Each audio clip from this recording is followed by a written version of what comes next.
Hello, my name is Rich Howard, owner of Architectural Builder Supply. In this video is to bring you a closer look at the ProLock number ELP-100. This is a interlocking latch protector is what it is. So the ELP-100, that all conspires to mean interlocking latch protector and the 7-inch tall version versus the ELP-110, which is a 12-inch tall version. This you'd use for a single door. It'd be actually, unless your locks were incredibly close together, which they could be, this might be a little bit small for you. You might want the larger unit. But if you had a 4-inch center to center, you could probably make this work with 2 locks. And you might want it to be on there. The truth of the matter is it's a bit smaller footprint than a 12-inch version. But nonetheless, this is generally used for single locks. The C means that you're dealing with a chrome finish. This is going to be steel with a chrome finish. It's also going to be available in an aluminum finish, in a dark bronze finish, chrome obviously, and then gold. Now I have one here removed from the packaging. The installation, I've installed these lots of times. They are a great little gizmo, is what they are. People like them a lot. And the truth of the matter is, honest, well, the term is, you probably have heard it, locks keep honest people honest, and very much so for a latch protector. You've got basically 2 U-channels. You've got one that looks just like this, and you've got a different one, and it looks different. It visually is different.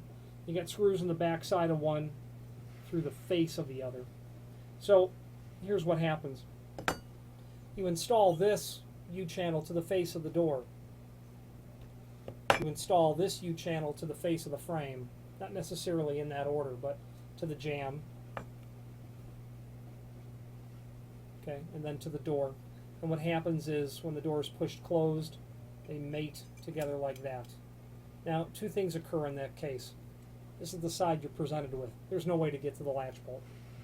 The other thing that's nice about the ProLock model is there's no way to get to the screws for the portion that's attached to the frame. Because when the door is closed, it comes and it seals that up. One more time, less clumsily, hopefully. Door is closed. It seals that up. I hope you get the point. Let's get some dimensional properties first. 7-inch is what they call this, and that is indeed the case. Both pieces are going to be basically 7-inch. You're going to get a package of screws as well. Let's go over that now. Okay, so you're going to get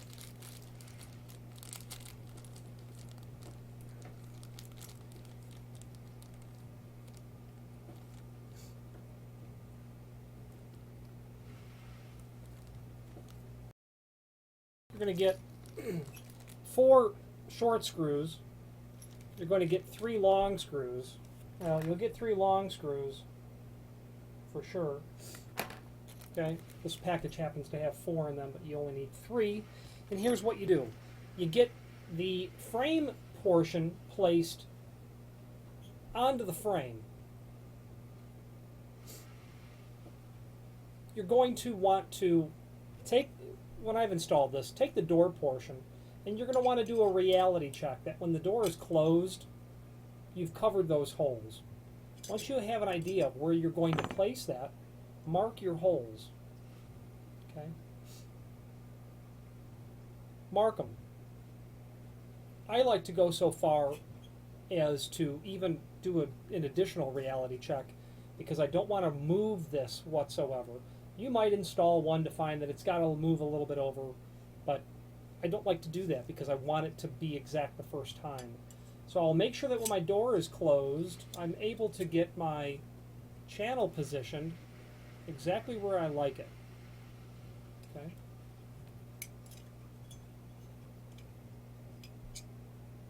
Then, once you know that you're positioned properly, pre-drill, I think it's 1/8 of an inch. It is, yeah, 1/8 of an inch holes. Now, the key with this, these screws are long, they're about 3 inch in length. Obviously that's meant to go through the frame and into the studs that are behind there. You're going to want to absolutely pre-drill the entire length of the screw, because as you're running these long screws in, you're going to want to have a tool that's got plenty of torque, a tool that has a bit holder in it that is not going to slip. You don't want to foul this up, you know, all but half of an inch in. You're going to need to have a tool that will allow you to get inside of there and to properly and flush, and in a very flat and flush way, allow that flathead screw to seat properly in that countersink. It's crucial. 1/8 of an inch works. I've got a large 1/2 inch drill, and with enough experience, you can drive that straight in one time, and it's real good.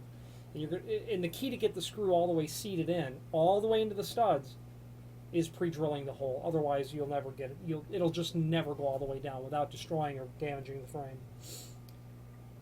I certainly will leave it loose. In the worst case scenario that I need to reposition it, I can reposition it just ever so slightly vertically, which is a worst case scenario. Once this is attached to the frame, I'll present my door portion. I will then again test operation. The pre-drill on this is 3/30 seconds, just a little bit less. You know, if your proper pre-drilling is that your drill bit is the body of the screw less the thread diameter. So pre-drill the hole nice and straight. Put one in, okay? Test your proper operation. Make any adjustments as necessary. Pre-drill and secure the balance of all of that together. There is a link below this video to a document called Installation Instructions. They are just simply printed on the back of the packaging. Place the frame side channel, part with the large screws onto the edge of the door stop, centered it with the lock. Mark the location of the screw holes and drill an 1/8 of an inch pilot holes. Install using the long screws provided. Step 2, place the door side channel inside the frame side channel. Use a piece of foam, which happens to come with, to hold the two parts together. So what they're saying is, this is, frame side is already attached. Maybe take that piece of foam and push the door side channel right into there. And it just almost acts as a way by which you can get away with having one less hand while you're doing this. You just want it to be fit in such a way that it doesn't move on you. So that's what that foam is there for. Hold it, or just hold it in place with your hand. Mark the holes after you have closed the door to check for potential perfect operation. Mark the holes, pre-drill the holes with the door open, 3/30 seconds of an inch, using the short screws that are provided. Tip, install each side using one screw and check that the parts line up properly and that the door closes properly before drilling and installing all the screws. And that's really everything on that. Simple little item. I have been able to install 20 of these, you know, in an afternoon for clients. Condo building, there's a scare of break-ins. Next thing you know, you're at a condo association meeting and you're just signing people up to install these. It doesn't happen in the same building twice. It just doesn't. These are incredibly effective. They're incredibly inexpensive. They're very easy to install, even the first time. And really the only thing that you have to do, in my opinion, is pre-drill those holes, especially the 1/8 inch into the frame, all the way in. You might need an aircraft extension bit for that. Tiny little 1/8 of an inch by 6 inch. And you need to drive that screw straight in. And if you've done all that, you'll come to learn that if you're an industry professional and moving into installing these, it's easy money, because your client is going to love it, will be willing to pay for it because they know the utility of having it. For you, you're in and out. You're quick, you're fast, you're easy. If you're a homeowner, it's hard to it's hard to argue against these. When you're running 3-inch screws into the back side of this, you draw this substantial piece of steel so pressed hard against the frame, there's no way of getting it in, you know, anything behind there to manipulate the frame. The truth of the matter is, this latch guard is intended to keep honest people honest. And if someone's going to get in, latch guard or no. Now, here in Chicago, one way that I know if people have broken in, shoddy construction, wood doors, wood frames, poorly reinforced, or the rough openings were substantially too large. 3-foot door between the stops, let's say it's 34 and 3/4. They'll take a 2x4, cut it to 36, push it in the frame, and force it down and bow the frame out so that you can just push the door in. The thing about that is you can't tell how they got in if you don't have a deadbolt, obviously. But even if you do, it makes it getting in easier. This situation, not going to pull the door apart like this. It's another reason that people really like this Pro-Lock model. Okay, they really like that interlocking design. That's a hallmark of this design and why people will go out of their way for it. The name Pro-Lock is synonymous with locksmith tools primarily, but security products as well. There is a link below this video to the manufacturer's page, and from there you can pull up their product catalog, which is their core locksmithing tool catalog. Then their armor catalog, which is going to show you all of this stuff: latch guards, door reinforcing plates, window locks, etc. They have their California keychains catalog, which is exactly that. They sell keychains, and then a link to their website. So, if you have any questions on the Pro-Lock ELP-100-7 in a ELP-100-C, which is a 7-inch chrome interlocking latch protector, or any other Pro-Lock product, please feel free to reach out to us. Thank you.